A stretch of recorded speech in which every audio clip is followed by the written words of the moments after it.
Hello, this is Eric Miskell with EMS Now, and welcome to this edition of EMS Now Up Close. Today, it's my pleasure to speak with Ross Berntson. He is the president and CEO of Indium Corporation. Indium, of course, everybody knows is the great solder company. It's the glue that holds our industry together, really. So Ross, thank you for taking time today on a Friday afternoon to speak with me. Great to be here with you, Eric, and I look forward to our conversation.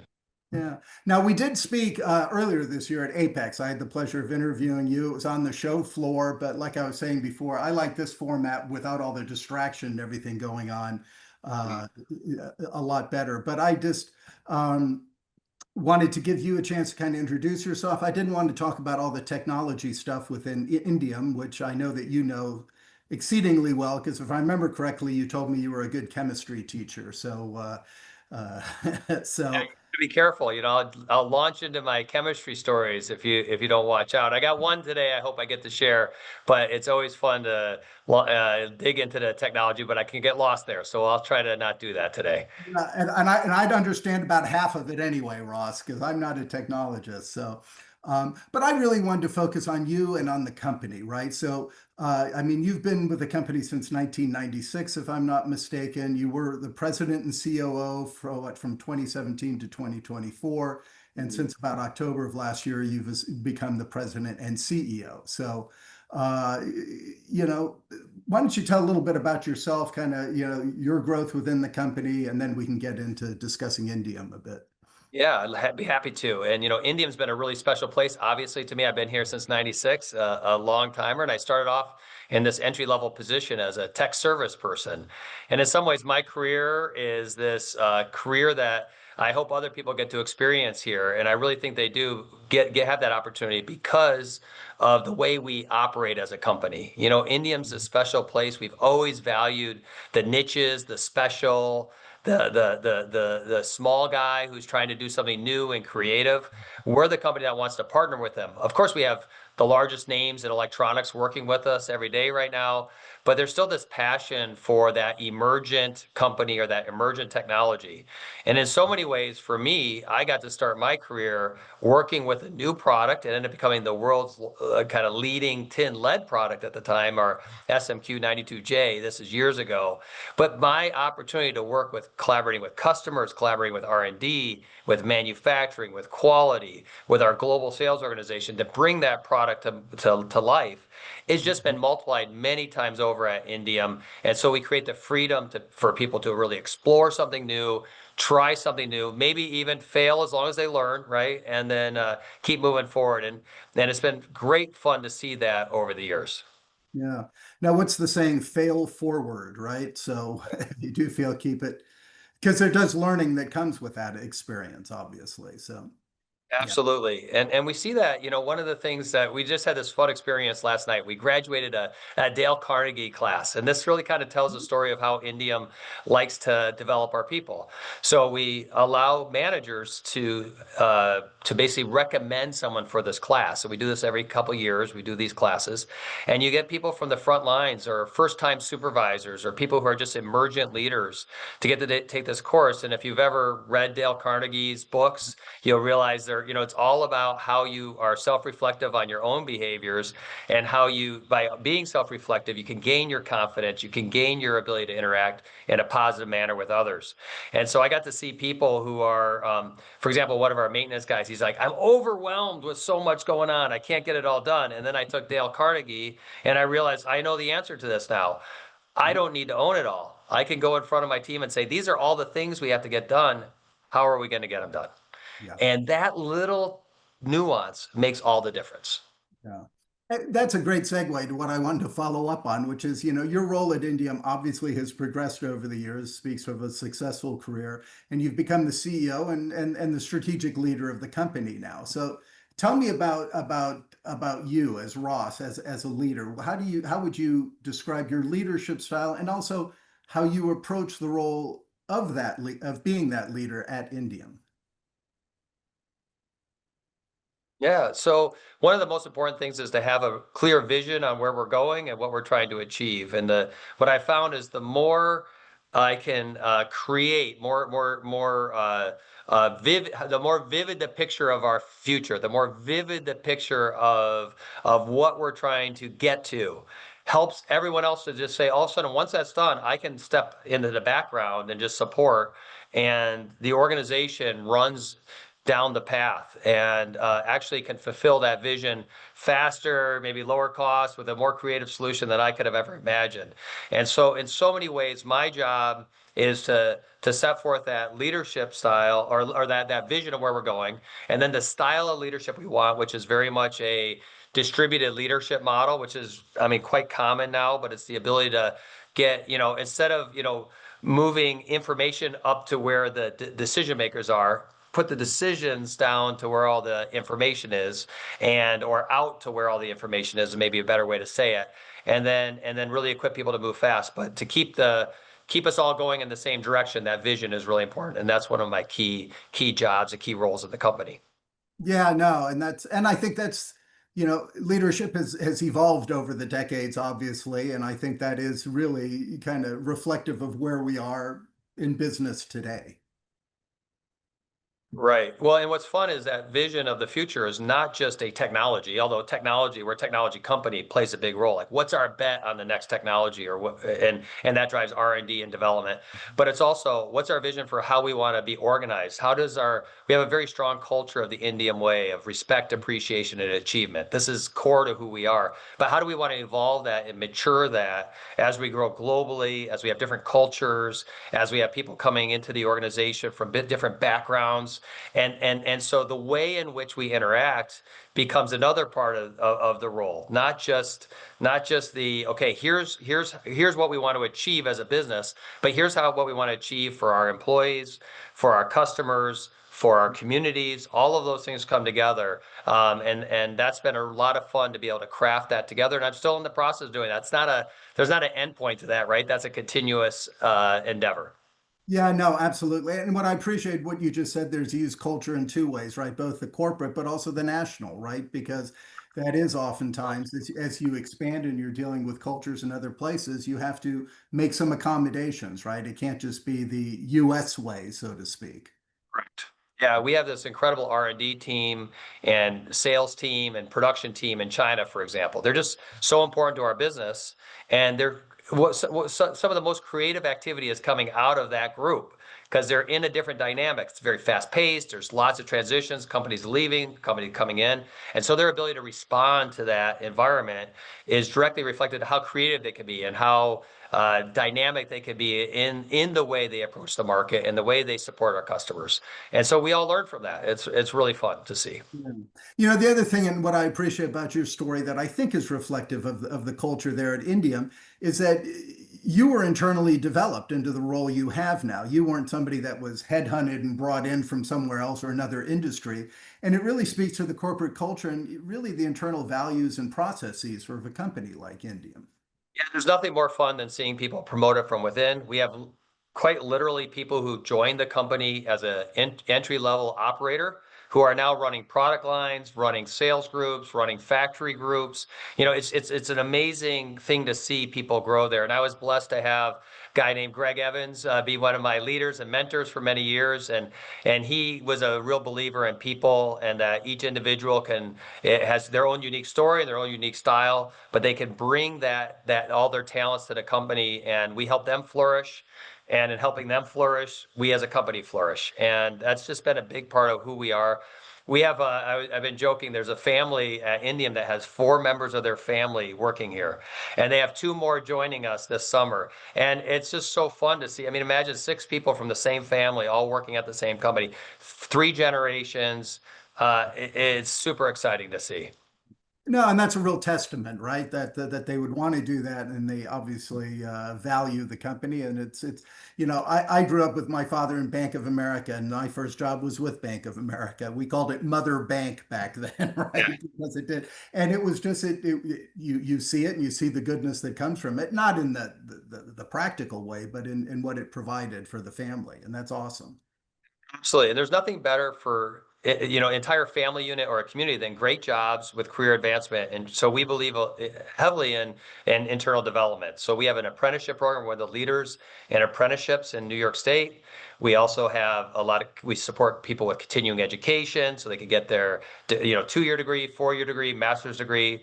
We collaborate on unique education opportunities within Indium, where we design our own courses, whether it's in financial literacy or material science, that we partner with our local community college. They're a huge partner in us. We have a trade organization for manufacturers that teach people, everything from 5S techniques and lean manufacturing to statistics and Excel skills, and all that, pouring all that into our employees is why we've been able to develop people. And it's just, I'm an old educator. You mentioned earlier I was a chemistry teacher, and I believe so much in education. And what's interesting is the more we pour into our team, the more they're likely to stay and be with us for the long term. And it's a little bit counterintuitive. And I remember an old quote was, someone was saying, well, why do you train all these people? What if they leave? And the answer to that was, what if I don't train them and they stay? Yeah, That's that's worse. right. Yeah, I think that was a Henry Ford quote, but that's it's, right. it's an old one. And so that belief in developing people does equip them for being able to go out and flourish outside the company potentially. But we are finding ourselves that if we keep growing and keep developing, investing in them, the company grows enough that they get opportunities within the company to have those experiences of growth to meet their needs wherever they want to go. Yeah. I appreciate just in hearing you speak about these topics. I mean, you speak of them with a lot of pride and a lot of passion, right? So, and that really comes through. So tell me, what is it that drives you as a professional? So one of the things is I love building. Building is fun, growth Mm. is fun. Challenges are fun. They say, challenges are put before you, not just so you can overcome them, but they make you a better person overcoming those challenges. And so wherever, Napoleon used to say, you go to the cannons. I love running to the cannons and helping improve things and making it better. So I don't need to go back there again anytime soon. And so building is just an inherent joy, I guess, for me.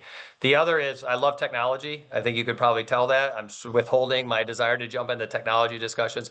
But just the very fact that we get to work with the world's best companies on the most advanced technologies is just super stimulating. But probably more than any of that is the ability to see people really grow and flourish. I talked about that already, but nothing makes me happier than seeing people promoted to new positions, building new skills. We have some new technology coming into our factories that I can't help but ask all the time. How's it going with this? We have all these code names of these, but how's it going with Cosmo? How's it going with this? And it's these funny little names, but the fact is each one of those is someone's heart and soul being poured into this, and in doing so, they're learning, they're elevating our game and making us stronger. And it is a joy to see that happen at the company. Yeah, no, you've touched on it a few times. So let me just ask, at the beginning, you were talking about the vision for the company. What is your vision for the future for Indium Corporation? So Indium is absolutely on a growth trajectory. We want to be the company of choice for all the largest companies in the world that are trying to advance the frontier of tech, advance the frontier of their products, make the world a better place with their products. We want to be their go-to partner. We believe in one engineer to another. Our engineers work in collaboration with them to help bring that next product to fruition. And that's really the vision of where we're going. We want to do that at scale and do it globally. We are Mhm. currently at global, of course, and we're building out factories in Malaysia and China. And those two factories, those two massive expansions we're doing are going to help us to service those local markets. India is super exciting. We have an incredible team working with our India customers. And growth is critical to our health, right? Because with growth, you attract great talent. That talent is able to advance through their careers, and then those people invent the next technology, and you get this wonderful flywheel of success. And so in the end, what we're helping is we're growth is helping us to be more successful, us to be able to do more R&D, us to be able to give better support and product and technologies to our customers, and ultimately be a better place for our employees to work so they flourish, which then allows us to keep doing that again and again and again. And it's super exciting. Yeah. So what are going to be the keys to the success then for Indium as you move forward? It's really always, and it's so cliche in a way, but it's really the talent. But it's not just talent. Sometimes we just say talent and that's it. It's talent within our culture. And Mm, then and I think the culture allows us to bring talent in from all different backgrounds and help them be brought into who we are as a company. We help to bring them into what our noble purpose is in terms of help bringing material science changing the world and really helping bring those cutting edge products that make the world a better place through our materials, right? Helping them really buy into that vision and giving them skills, training them so they can be successful. We want everyone every day that they come to work to feel like a success, like they made a difference. And all that together allows that talent to really emerge and make the contributions. So it is talent. And we got to develop more talent than we need, because otherwise the talent becomes a limiter. And we're working really hard to do that.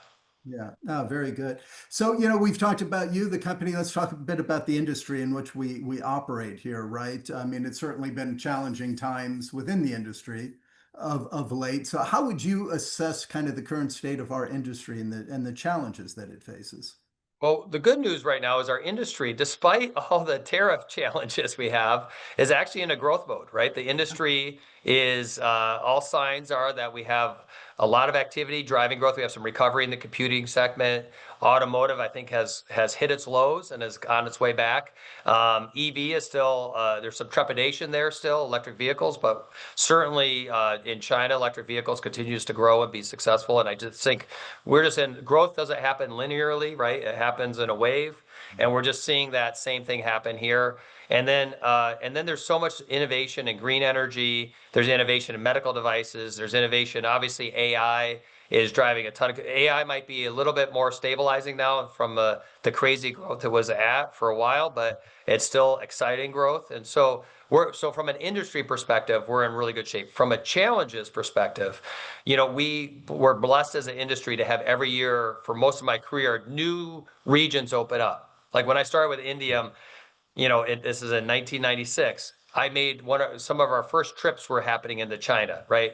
To go from Shenzhen into mainland was a big deal, right? There was another border there. So much has changed. The Eastern Europe was not developed yet. Romania and Slovakia and Croatia, those were just getting started. Now they're maturing. Mexico was a place that people went when they wanted to, but it wasn't a booming. It's its own place now. It's an incredibly powerful area. So we are blessed through most of my career of things opening up. I mean, look at Vietnam. When I started, we didn't do any business. Now, absolutely massive factories there, right? And now all of a sudden we have this like a reversal, right? Things are closing. Things are not as able to operate.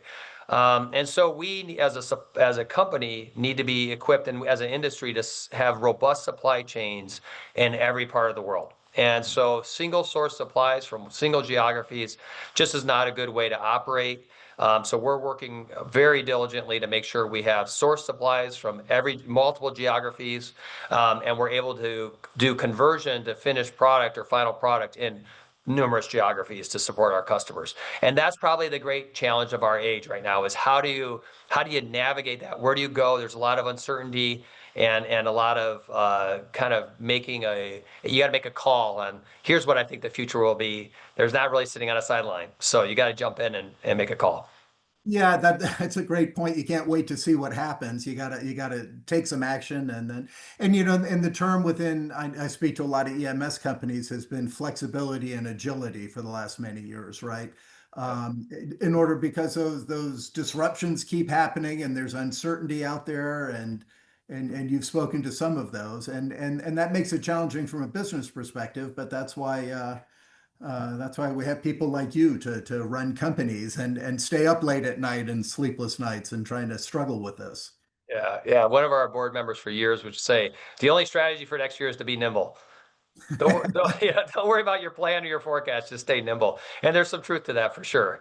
The other thing that's happening in our industry is there are real challenges that look like they're going to be with us for a while. And so it's been fun to work on those. We have power electronics and more efficient power electronics is a big deal. It needs advanced materials for that. We have with these finer and finer features, sub 5 nanometer or features, these really small features, or that is driving new kinds of challenges for us. The ability to cool devices becomes a new challenge for us.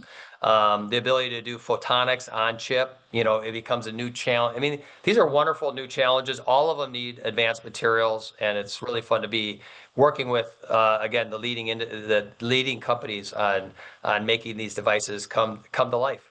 Yeah, no, exactly. So you've teased this a bit, but let me ask anyway, kind of how do you then looking forward for the rest of, 2025 and into 2026, what's your crystal ball tell you about the future for the industry and what we have ahead of us? Oh, I think we're still in an incredible industry. You look at even things like the robotics that are coming out, the humanoid robotics or the autonomous driving vehicles. I mean, yes, those two things have threats to the industry, to the world, maybe in some way, changing job structures and way people work. But the demand for electronics is going to be enormous, right? And an autonomous vehicle has so much more electronics on board, and then also has the training electronics that are needed for the AI training, for the automation. Those two things are amazing for our industry, and I just see that repeated over and over again. You're going to have the on factory floor or in community Yeah. devices, but then you're going to have the back office stuff that allows all that to work, and both are going to drive electronic production. And so we're just in an incredible industry, and you can just imagine the number of sensors that are needed, the battery technology that's needed, the inverter technology for plugging into the grid, the energy transmission to make all this work. I still think we're in an incredible industry. Yeah. You make me think too, I was thinking initially vehicles, that you were saying, but also just smart homes and everything that's happening Hmm. nowadays. Wherever you walk, lights turning on and off, doors Right. open, sensing everything, right? It's amazing. And you're right. Ours is the industry that makes it possible. Absolutely. I mean, we have been the source of productivity in so many ways. Of course, the outsourcing across the globe was a big part of productivity gains, but what electronics enabled is an incredible enabler for productivity gains. And one of the I guess a strong argument can be made, and I believe it, is that only through productivity can standard of living truly improve for the world. Yeah. And so we need to keep getting more value for the same human input, and that's how we improve everyone's well-being. And I think we're on the way to do that. Yeah, no, amen. That's a good message. Listen, I'm going to end by allowing you to be the chemistry teacher and tell one chemistry story. You said at the beginning that you had one there that you tried to weave in. So, uh, Well, Well, there's been a lot of discussion about critical materials in the news, right? People have been talking about critical materials, and we're fortunate to be very active in a couple of them. Indium, gallium, germanium. These are very, very important elements. They don't happen to be rare earth elements. They're post-transition elements to a large extent. And so there's different names for them, sometimes called minor metals. And we're really proud here. It was announced a few weeks ago now. We're very proud to have refined the first gallium from a primary source of bauxite in North America in 38 years. And this is that little piece of gallium right there. If you can see that little wow. metal, Yeah. that liquid metal there, that is the first gallium refined in 38 years. And we're so proud to be a part of building a supply chain. Not that is against anyone, it's just to make the supply chain more robust. And almost all primary, gallium that comes directly from the bauxite feed is called primary gallium. And then there's reclaim that also happens, which is secondary gallium. That secondary gallium is a robust supply chain in its own right. But from a primary standpoint, virtually all primary gallium comes from a single geographic source, which is our friends in China. They've done a great job of supplying mass amounts of gallium at a very low cost to the world. It's good to have a multiple channel supply chain. We know that from COVID. We know that from just being a more robust industry has multiple supply chains. And we're very proud to be a part of bringing one online. We're excited about how we're going to get to 40 tons a year of production. We're on our way. We got the first gram made, and we're going to be scaling that up going forward. And just going to be more proud of the scientists at Indium who are making it possible. We have some great partners involved in this, and it's going to be fun. And of course, if gallium doesn't automatically jump off the page, why it's important. All telecommunications, the gallium nitride, gallium arsenide, satellite communication, power electronics are going to gallium nitride. Many of us have a GAN charger we charge our phones with. It's going to be in electric vehicles. We have gallium zinc oxide transistors and flat panel displays. We have liquid metal with gallium in it that's used for thermal management and advanced bearing solutions. I mean, there's so many interesting things that happen with these elements, and we're going to be right in the heart of it. So there's my chemistry for the day. Super happy about element number 31, gallium. We're going to be bringing it to the world from a new source and a new supply chain. Congratulations. That is fantastic. And that was a great story. I'm glad we held that to the end. You brought displays and everything there, the actual thing. No, that is fantastic. Great news. And that's great for the industry and certainly a testament to Indium Corporation. So excellent. Wonderful. Well, this has been fun, Well, Eric. I could have it told a has lot been more fun. chemistry stories. When you want to talk more chemistry, just let me know. Yeah, But I'm gonna have to meanwhile, go research what you just said. So I'll have it's a to. great pleasure to talk to you, Eric. This has been a lot of fun. Yes, sir. Thank you for your time. We'll do it again, I hope. I hope so too. Take care. Thank you, sir. Thank you.